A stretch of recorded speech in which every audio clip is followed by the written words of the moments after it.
Il y a de nombreuses inconnues autour de l'encéphalomyélite myalgique.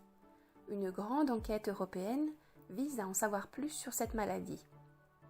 Il existe très peu d'études sur l'encéphalomyélite myalgique et la plupart portent sur le seul symptôme de fatigue, excluant ainsi tous les autres symptômes nécessaires à un diagnostic correct.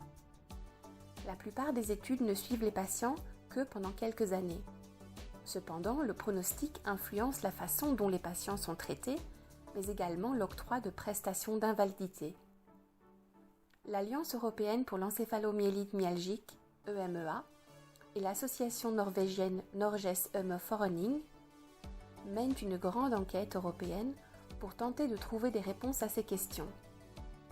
Quand les patients atteints d'encéphalomyélite myalgique sont-ils tombés malades? Le schéma est-il le même partout en Europe? Quelle est l'évolution de la maladie dans le temps? Les patients atteints de M vont-ils mieux? La maladie se stabilise-t-elle? Les patients s'aggravent-ils? Quel a été le déclencheur de leur maladie? Et ce déclencheur affecte-t-il l'évolution de leur état? Combien de temps faut-il pour obtenir un diagnostic d'encéphalomyélite myalgique?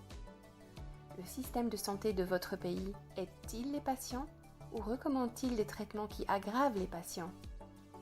Quelle est la meilleure stratégie d'adaptation?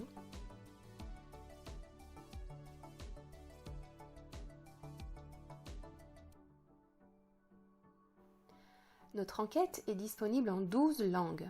Il vous faudra moins de 10 minutes pour y participer. Plus les réponses seront nombreuses, plus les résultats seront fiables.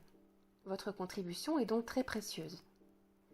Nous espérons vraiment que les résultats influenceront les politiques de l'Union européenne sur l'encéphalomyélite myalgique. Merci beaucoup pour votre participation.